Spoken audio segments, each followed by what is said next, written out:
I've been really looking forward to tonight because I think it's a nice culmination of the work that you've been doing with us these last months. Thank you. Thanks to everybody for being so patient because we're finally getting to the end. And so tonight is part 3, and we're going to talk a little bit about putting it to practice. So I'm going to go ahead and share my screen so that you can take a look at the PowerPoint. And we try to keep these webinars to about 30 minutes. So with that in mind, I'm going to try to power through some of these, and we'll see. But I also would like people to feel comfortable to ask questions or maybe type something in the chat, and we'll get to it at the end. Is probably best, just to try to keep these on a tight schedule. So yes, tonight is the last. It's the last series, and if we find that there's something else further that we need to talk about, then we're happy to do that as well. But as a quick recap, we started off with part 1 talking about why limit setting was necessary, and that it's a mindset for me. It's a mindset. It's not about forced compliance. It's about providing that safety and that security in a loving and kind way for a child who doesn't yet have the ability to be emotionally regulated, behaviorally regulated, self-regulated, all of those things. And so as the parent, that's our role. And it can be really empowering when we understand that. And we also talked about developmental readiness. So kids will be kids, and it's important to know that and not just think that they need to be like little adults. And especially our children, those that do have some behavioral or developmental challenges, it's really important that as we are setting limits, we're also thinking about their readiness and what they can understand and what they can't. And as they, gain greater competencies, then of course we can raise the bar for them. We also talked about the difference between meltdowns and tantrums, because I think that that's important to understand. And we discussed environmental stressors and things like screen time addictions, which can be a really big problem for a lot of kids today. Okay. So I probably touched on this as well, but I think that it is important for parents to think about what kind of parent they are, because we are all, generally speaking, bringing something to the table. And it's usually our prior experiences that shape who we are as individuals. And so it can be really helpful for parents to slow down and just self-reflect on that. Think about what kind of parent they are. Think about how they were parented. Think about their core beliefs and their values and the way that they want to parent. In fact, sometimes I even recommend to families that they create, if they think about their life and how it is today, and what they're kind of contending with today, and if they're having trouble wrapping their brains around why they should set limits, then maybe imagine if your life were to stay the same and you didn't set limits or do anything, what would that look like, 5 or 10 years from now when you can no longer pick up your child? So it's good to get started younger. And of course, if your child is older, it's never too late either, because still 5 years or 10 years down the road is going to, one day it will be here. And so you can begin to practice learning. You can begin to learn about setting limits and then begin to practice. And I often have told families and feel personally that it's eclectic, because everybody's beliefs are different. So some of the resources that I've really valued over time, and I remember reading them long ago, and Kat, you probably read them too, Parenting from the Inside Out. Did you read that one? Mm-hmm. Yes. And also The Explosive Child by Ross Greene. A lot of people live by that book. And so I think that as important as it is for the parent to consider, how they were parented and how they want to parent, it's also important for parents to understand that they need to have their own level of self-regulation too. So if that's not presently in part of your life, then that's something you can work on as well. And Kat, because you do all of these webinars, maybe you could speak to that. I believe that there's a good webinar series just on that whole topic of being triggered. Oh, well, we did a great emotional roller coaster and why we struggle with calmness, and it's the emotions, that are so, and in being in that crisis state. So when you have that, it's very hard to think about being calm. It's So I think one of the big things that we have to remind parents of when we're into topics like this is there's a piece that you need to make sure that you have first, which is, are you okay? And are you in crisis? Where are you in your mindset? A lot of times people struggle with calm begets calm, Lisa, because they don't feel calm. They feel still in crisis.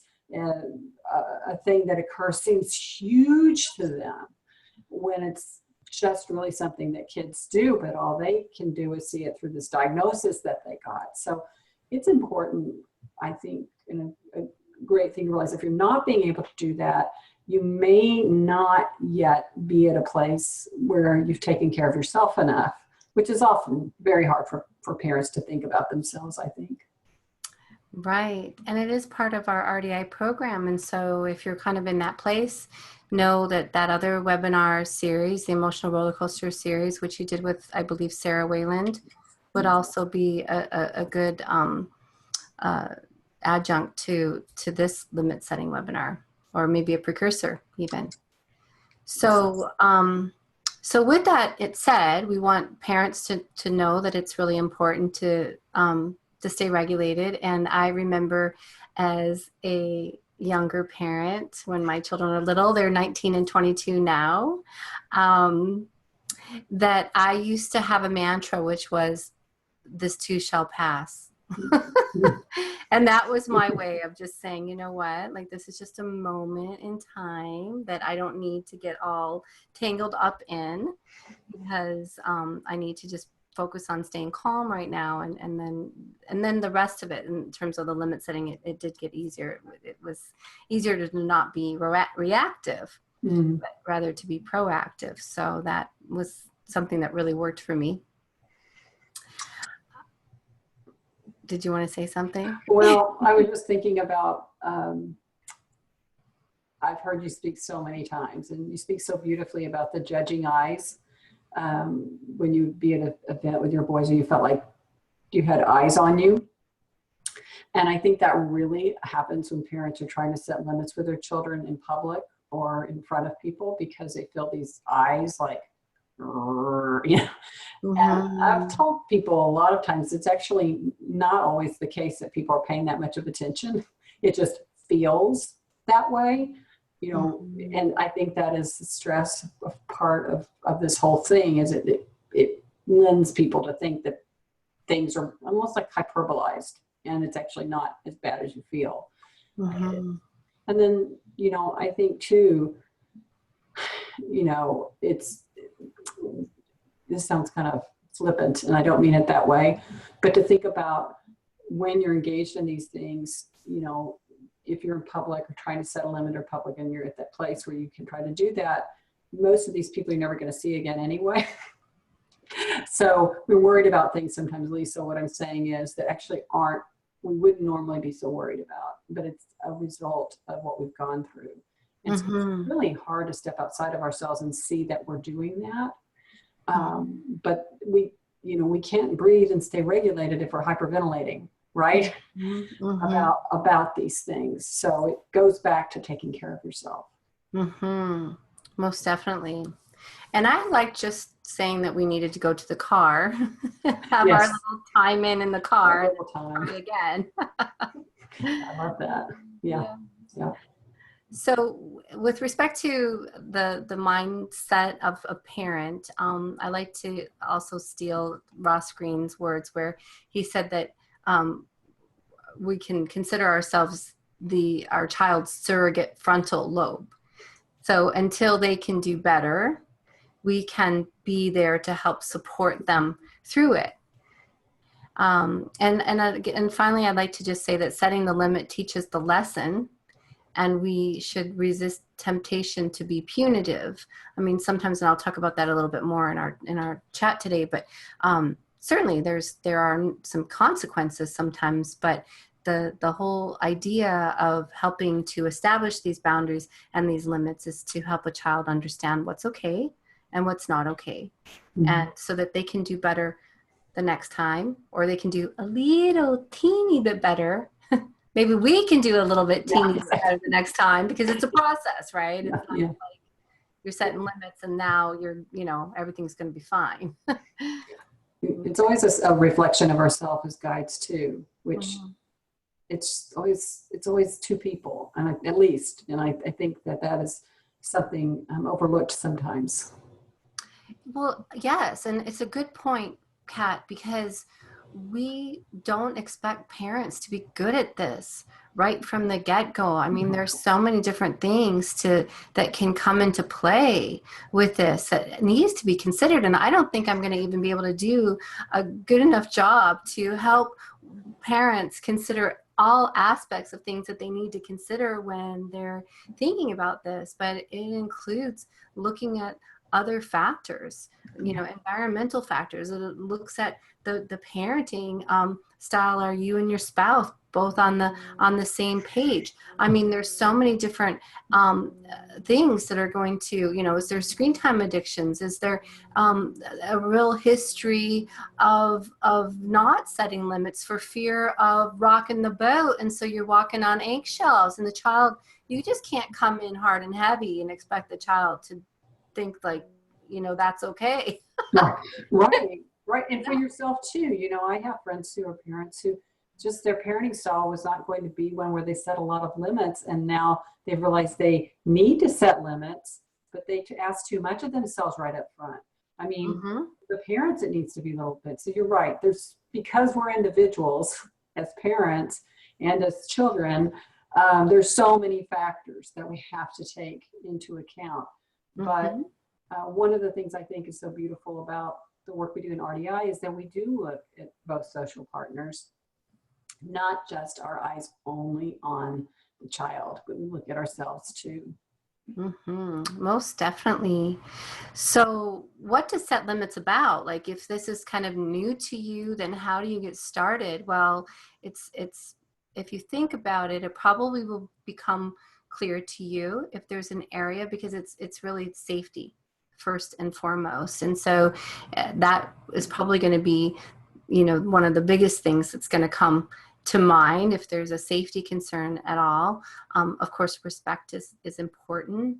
And other rules, I mean, they're just going to change over time. So what may be important earlier on may not be as important later on. Maybe early on, there's an understanding that the child from a developmental standpoint may not be ready for that yet. So maybe we can do some other guiding, before we address it. But either way, whatever you choose, you can talk with your consultant about it, or you could, there's lots of ways to kind of delve in deeper. Sometimes it's just, picking up a book and reading a bit more about it. But I do like to start with something that's manageable for the family at first. So if it's something that just feels like it's so pervasive and it's such a draw for the child that it just feels like you're going to be constantly at odds, with the child, that maybe that's not the best place for you as a parent to start to practice,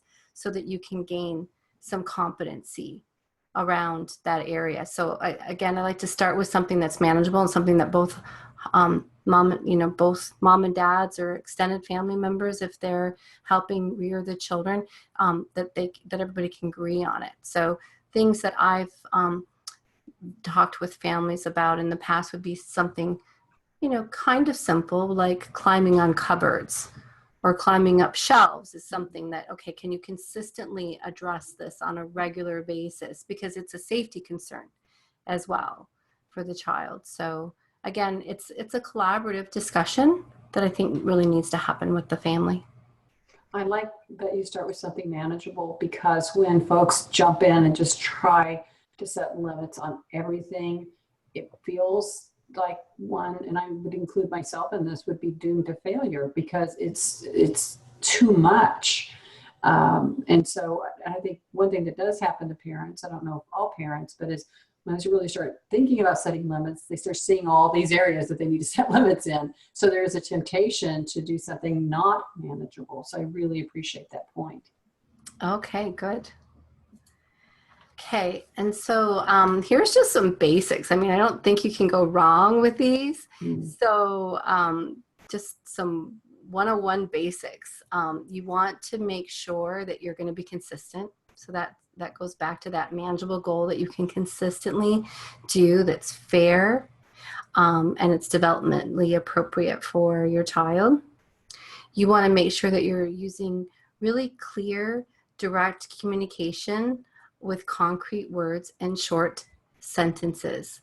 And so it's kind of, I think, tricky sometimes for families to think about how they want to explain something to their child about the appropriateness. And I found, and I've shared with a couple of families over the years, that I just simply found that saying that's not okay were words that they understood. Mm. Not Yes. and okay. Mm. And it was just the simplest way for me to very concretely just let my children understand this without having to go into a lot of language that could potentially confuse them. Yeah. Okay. And so eye level, I think that it's important to really make sure that when you are communicating with a child, that you have their attention. And what better way than to get at their eye level and to close that zone of connection so that they're closer connected to the child. It's very important. And then you want to give them some processing time. So I think that that's really important too, because we want the child to be able to have a chance to make the repair, to take the action steps that they need so that they are able to make that little adjustment towards greater self-regulation or behavioral regulation. And so it kind of fits with this. It's an older terminology in RDI called the tension technique. And it really fits right in line with that next bullet point, which is to follow through or never yell from the other room or walk away. So with my boys, I used to, I found myself hollering, it's time to wake up, go to bed. And I'm in the kitchen trying to cook breakfast. Well, this is a boundary or a limit setting that I was trying to, it's time for you to get out of bed. It's a school day. This is what I need you to do. This is appropriate behavior. This is limit setting, right? It's not just don't, kick the dog. Not that they ever kicked my dog, but, this falls in line with what limit setting is. So anyway, what I discovered was that I would just go in to their bedroom and I would tell them it's time to wake up and get out of bed.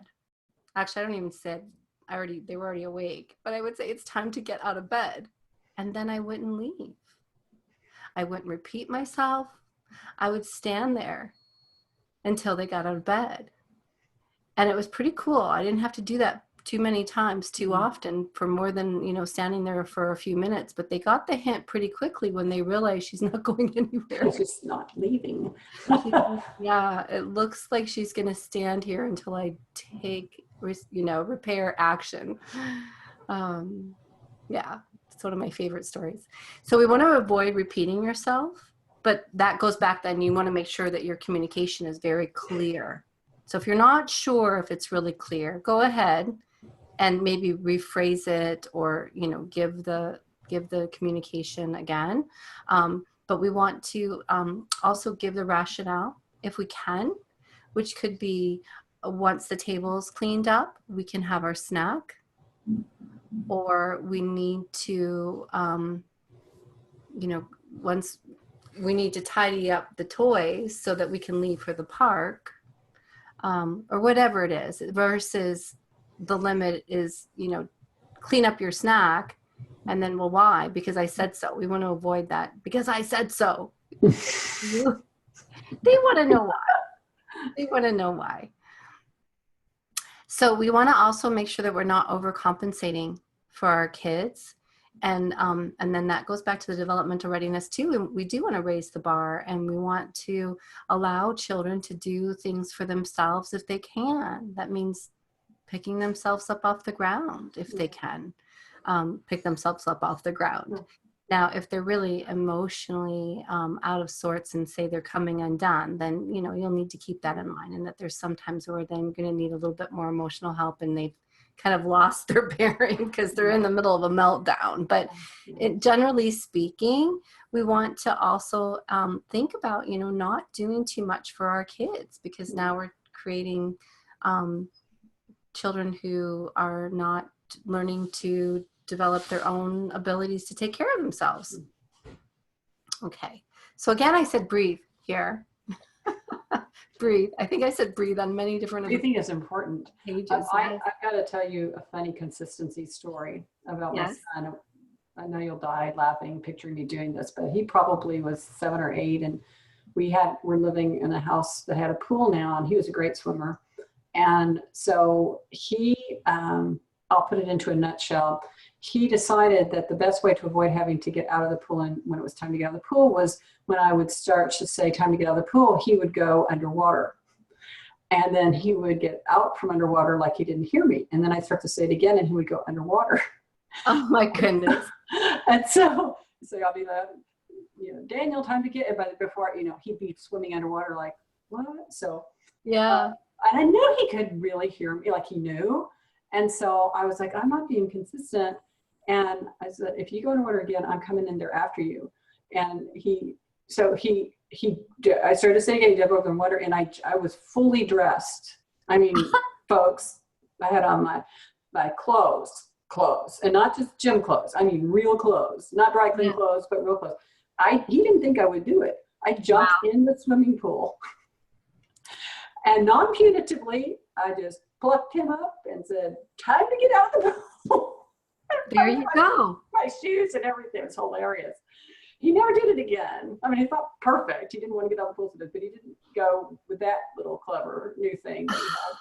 I love it. I love it, because what a surprise factor too. And if there was any concern at all that he didn't encode that, he did, because that was pretty novel, I would say. It was novel. Yeah. But if you've ever had a child who refused to get out of the swimming pool, you don't have you can't get to them. Yeah. Once they realize you can't get to them, and they're a great swimmer like that. So it was pretty funny. It was a pretty funny development in him. And then part of me was tickled to death that he was so mindful of what I could do, but he was totally shocked I jumped in with all my clothes on. Anyway. I love it.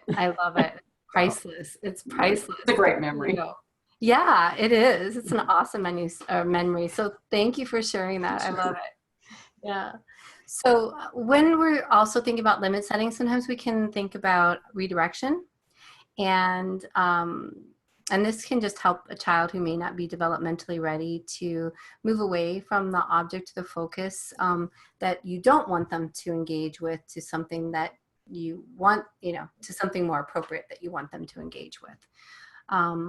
And when you redirect, it can also help a child to learn to pay attention more to the things that are more meaningful or more important.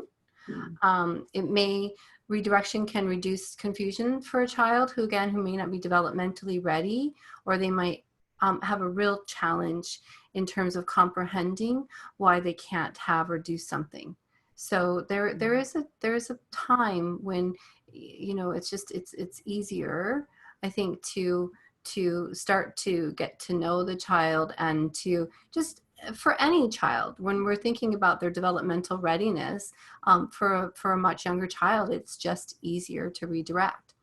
And then of course it can reduce power struggles. So again, Ross Greene comes back here, where one of his phrases was inflexibility plus inflexibility equals explosion. No, yes. And I really like what you talked about communication. And as I connected to reduces confusion for a child who may not be developmentally ready, being sure that your communication, you're not talking down to them, but that it's clear to them. Because when it's not, there's not clarity, all the children see is somebody who seems to think they're doing something wrong, but they don't have clarity on what it is. And that can actually cause more problems, like it would for any of us, if somebody seems to be trying to settle it. We're trying to figure out what it is we're not supposed to be doing or to do, and we don't understand. So now we have a big communication breakdown, and that can really lead to some explosions. For sure, for sure. And so some examples of redirection quickly are just changing your own body or facial orientation to something else. If you want to help, maybe the child transition with you, leading the child towards the focus. So taking them by the hand, leading them. You could be spotlighting, like, oh, there's the squirrel. I don't there's, whatever it is that we should be paying attention to. You can influence a child by providing just a little bit of a slight pressure in the desired direction. You could just approach or engage with the desired focus yourself, maybe with a little bit of an amplification, positioning something closer to the child. So if I have a child who may not be, who may be distracted, is probably a better example, but maybe they're, be distracted by some element of something that we're doing together. I can position what I want them to focus on by just moving it closer, to them, whether it's a measuring cup or I'm handing them a spoon, but it really can be a lovely way to redirect. And I like to also say you can be playful, with the child. Okay. So, and I've already talked about this a little bit in terms of preventing or stopping inappropriate behavior, in terms of being able to look at unforeseen factors. You can change the physical environment. So sometimes rather than, let's say, rather than worrying about the child, setting limits on the child maybe going out the door, going outside without seeking permission first, well, maybe it's just better to put some child locks on the door so that you don't have to worry about it. Or no playing in the toilet with the water. Maybe it's just easier to put a toilet lock on the toilet, it's rather than, like, sometimes those can be things that we can also do that we're going to help our cause here. Other things, learning to analyze other environments that you place your child in. So learning how to analyze optimal learning environments, because that can have some fallout for our kids. And we may not know it, but we may be seeing the tipping point, or the child has reached a threshold, and now we're seeing the fallout of that. But it may not have much to do with what's going on right now in this moment as much as what has happened earlier. So that's important to know, so that we can also respond to a child empathetically and with some compassion. Because, like, gosh, Ross, I'm going to have to send him a thank you letter. So Dr. Ross Green also says children do well if they can. And so that's one of my other favorite ones, because it really does help in thinking about setting limits. Other times we can increase options so that children do feel that they have some control over their lives, or maybe if there's too many things to choose from, we need to decrease the options, reduce screen time, and visual schedules can be really nice to help with the behaviors as well. For a little bit more advanced learners, I like the idea of do-overs. So it can be really important for kids to be able to learn to practice making better choices. It's not necessarily going to be applicable in every situation, but some examples that you could use with a child may be to say something like, would you like another chance to ask me in a nice voice? This would be after the child already understands what a nice voice sounds like, and maybe the parent has, modeled that for the child. I find even responding sometimes in a very nice voice, very calm, nice, relaxed voice can really have some benefits as well. Talking to a child and saying perhaps a do-over might help you save your play date. And I'm not talking about that in terms of a consequence that I'm going to pull your play date, as much as maybe you can try that again so you can maintain your your friend will want to stay, or that's not a good choice. Would you like to make another one? So I personally have done this with my son, who I won't say which one because it'll sound like I'm picking on him, but he's the one that tends to speak to me with a little bit more charged voice at times. And I remember one time I asked him, I said, would you like a do-over? And the look on his face, now mind you, he was a bit older. He was probably 12 or 13. Yeah. And the look on his face was, oh boy, would I. and like relief. And thank you, Mom. Thank you for giving me that chance. Yeah. So. Wow. Mm-hmm. Okay, so here's some opportunities for self-reflection and more mindfulness for kids, which this is basically kind of putting the ball back in their court. So I think it's about, I'm not really quite sure what to do about this. So I need a bit of a break, or we need time to cool down. I can't respond to this right this minute, and I'm going to think about it. So then the child has to start thinking, how bad was that infraction? What do they have to think about? So it's playing with a little bit of productive uncertainty, if you will. And some of the examples here are, I'm going to leave the room for 3 minutes, and when I return, things better be different. So then the child has to kind of assess, well, what better be different? What do I need to do? And so it helps to internalize a little bit more of that kind of thinking versus it's good for kids. The first bullet there says good for kids who want to blame others. Mm-hmm. If we come in too hard and strong and we're too punitive and emotionally charged ourselves, I don't think that the kids own it as much as they would if they were potentially, I can remember my own parents being that way with me as a child, and me, rather than thinking about my infraction, I remember thinking, I'll run away and then you'll be sorry. Here's what I'll pack. Yes. Yeah. But the things that really, I don't know, I think really impacted, I was thinking about our daughter, but both really is more the thinking things. I love what you're saying there. The I'm disappointed. Think about why you think I might be disappointed in this. Of course, this is for more, children who are further along, but still helping them think through what might I have done. Mm-hmm, what exactly. can I do differently? And it may seem like a long journey to some of our folks here, but it is a really great feeling when your child apologizes to you. Mm-hmm. It seems like a big reach, but when they do it and it's a sincere, it's not just I'm saying that because I know it's what I'm supposed to do, but they really, and they're mm-hmm. like, one of the sweetest moments I had with my son was when he said, he told his mommy, I'm sorry. And then he hugged me, and then he took my arm to make sure I hugged him back. Oh, but those are precious moments, right? Yeah. That may seem like it's a ways for some of our folks here, but we all started in these same places of having to take those manageable bits and continue to help our children mature. And I think that's really what you're doing. You're helping them along, and they will need more help.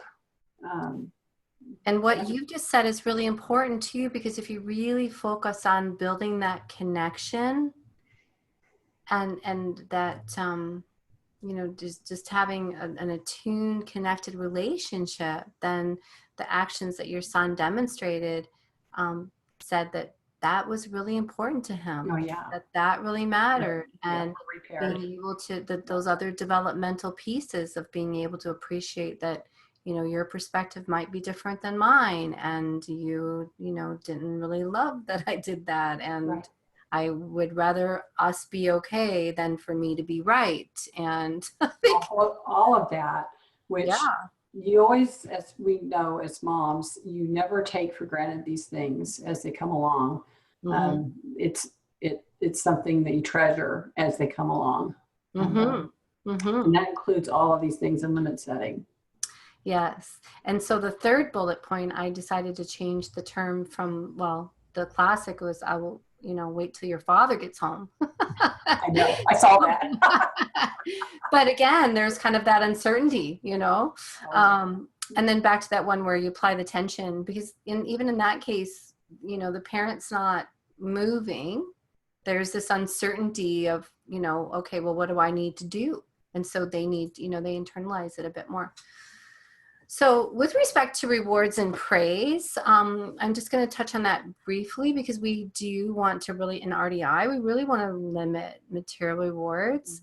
And if a child's really, really used to rewards, then we wouldn't necessarily expect a parent to just drop it all together, but they need to understand that it really interferes with the development of intrinsic motivation or a growth-seeking mindset.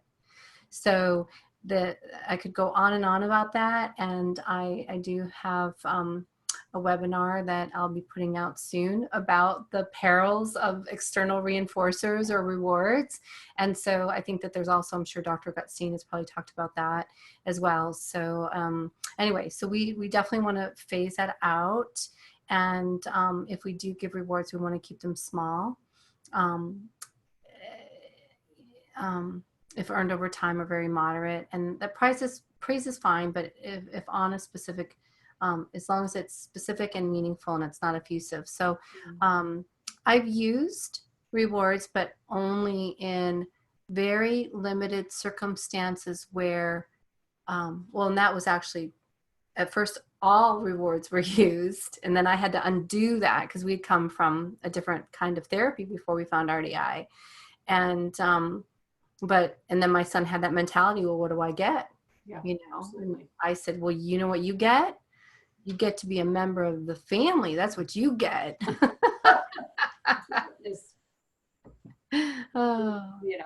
Once the children have that idea, it's going to be something more tangible, that member of the family thing is. So, yeah. Yeah. So this is just a list of a couple of things that you can say instead of praise. Which is really falls more into words of encouragement, words to help the child be more self-reflective. So it could be, what could you do differently next time? Keep practicing. It will get easier if you do. Everyone makes mistakes. This is how we learn. I believe in you. I can help you, to practice to get better.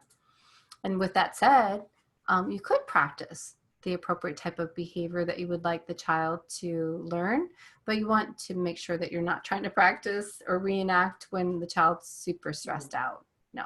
No. Or you are super stressed out. Yeah, right?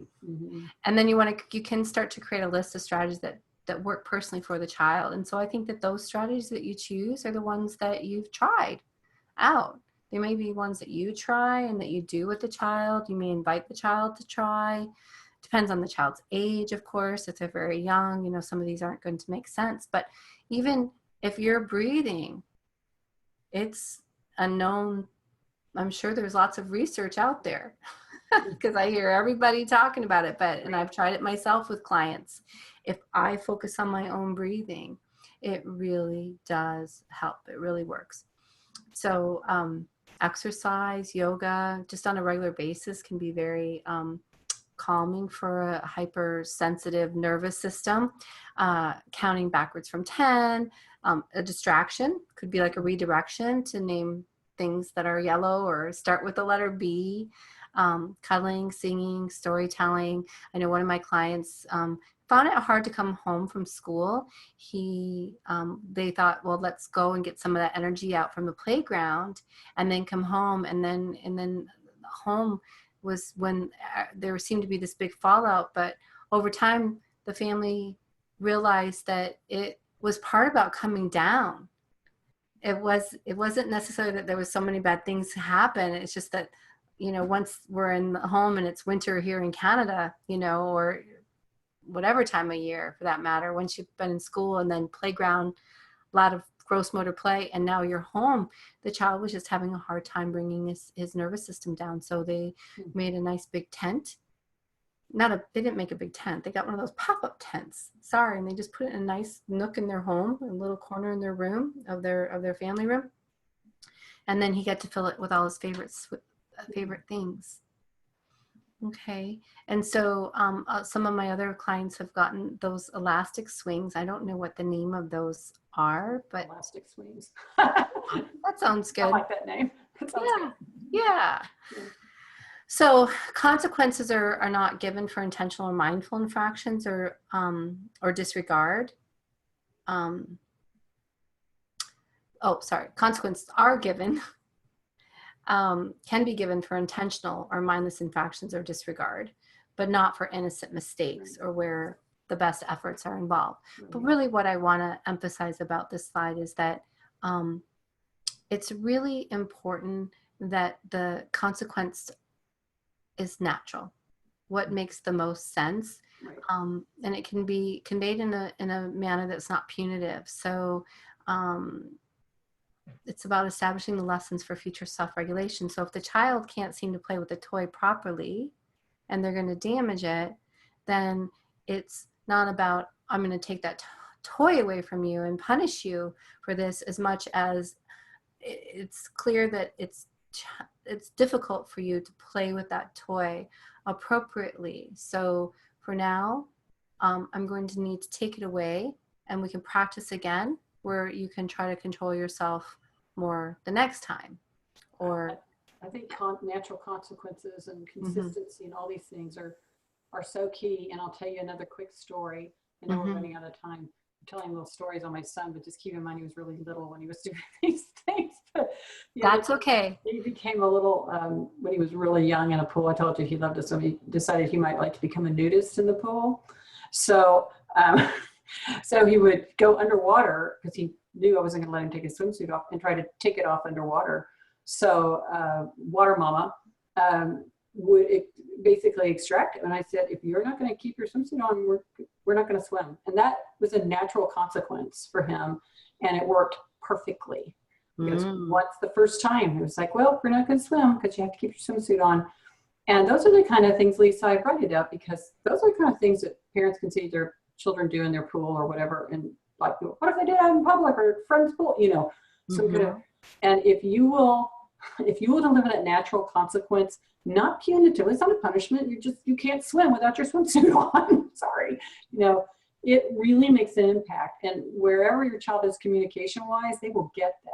I mean, trust me, they get those things. And that's very important too, because it goes back to that idea of consistency. So it's hard for kids to understand, especially kids with challenges, that it's okay here, but it's not okay there.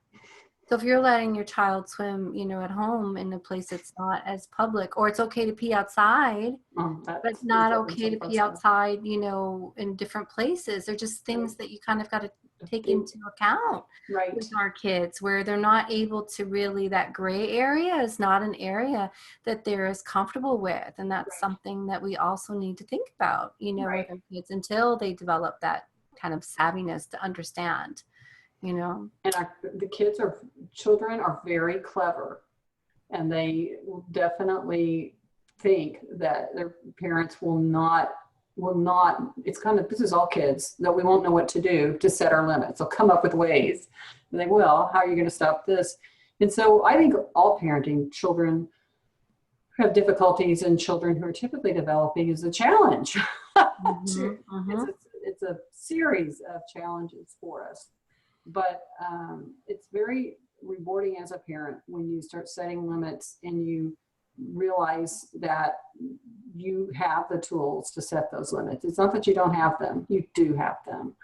100%. I totally agree. And I'll tell you, on that note, one of my favorite moments was the fact that I really didn't respond to whininess, to that tone of voice that I just didn't. I mean, I wasn't perfect, but it was an area that my children just understood, didn't get them what they wanted. And so I remember one of them was a bit older, and he started to speak to me in that really whiny voice. And I looked at him and I said, "And you think that works for you?" And I'll tell you, that moment when I did that, it was like, whoop, whoop, raise the roof. I am a rockin' mama. That's right. I knew that that was because I had become good at It setting. is a good feeling. It was empowering, because that moment that I said that to my kid, you know what he did? He stopped dead in his tracks and looked at me kind of like, oh yeah, that's right. I don't know what I was thinking. That's never worked for me. So anyway, so there's different kinds of approaches. And again, I feel like it's really eclectic, because I don't think that, I think there's pieces that you can take from different models. So for instance, 1, 2, 3 magic was something that I learned from the time that my oldest was, I think, 2.5 or 3, and my youngest, I don't think, was born yet. And I learned about it from a program at the local hospital for parents of kids with special needs. And but there's pieces about it that, if you're reading the book, that I would never have a family go out. And I think it's in the first chapter or two that talks about, if the child is having a tantrum in aisle 5, continue shopping and move into aisle 6. And I'm telling you right now, don't do that.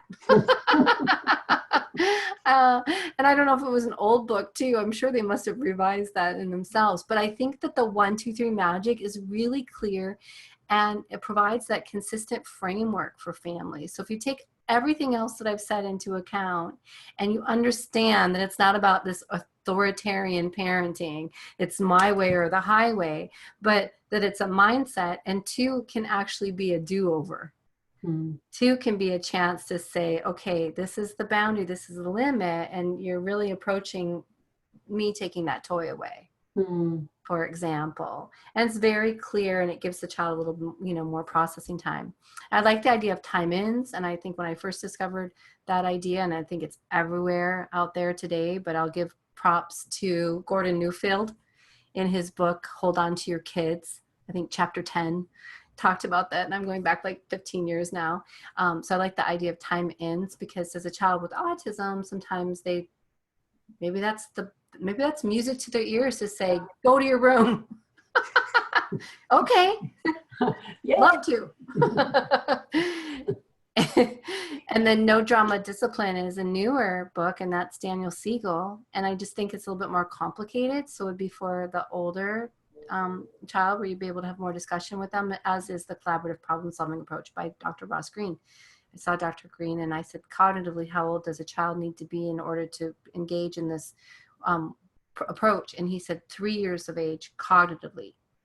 So again, when we're looking at developmental steps, then that's, the youngest, but doesn't mean that everything in that, well, I don't want to say every single thing in that book, but even reading about it early in RDI, it still felt like such a good fit in terms of kind of thinking about parenting styles and understanding. So I think this is about it. I'm going to wrap up this slide, and then we'll see if anybody has any questions. But if you're new to setting limits, you can talk with your consultant, and you can devise a plan for manageable limits. If you don't yet have an RDI consultant, or you're just learning about RDI, again, some of my earliest learnings were, taking that parenting course, get some good recommendations. There's lots and lots of information to be had online, so you can start to read and get informed. And again, I guess that book, Parenting from the Inside Out, would be a really good place to start as well. Start small so you can be consistent. Make sure you and your partner are on the same page, because no parent wants to be the bad cop. It makes, if you have to be the bad cop, you get kind of mad. So make sure you and your spouse are on the same page. Yeah. And also know it's easier as the guided relationship becomes more established. So I've seen on occasion that it really needed the trust in the guiding relationship in order for the child to appreciate, that I was trying to establish some limits that the parent was trying to establish some limits with the child. Okay, and so that's it for now. So I'm going to stop the share, and then we'll check and see what the, let's see if there, I'm just checking to see if there's any chats that we had any questions from anybody. So Pat said she's just jumping in. Oh, you're welcome, Pat. And oh, she's going to be doing some more training with Boss Green. As I did a couple-day workshop with him many years ago, and I found that it was really helpful as well. So thank you. Does anybody else have any questions or thoughts before we wrap up? Well, as people are writing their thoughts, I'm going to let everybody go. I think Lisa, and it's so lovely talking about the guiding relationship and how things do improve. And this summer, I'm going to be doing a short series in parent to parent on obstacles to the guiding relationship. And so it's going to be a nice follow-up to this. And so we'll start that in June.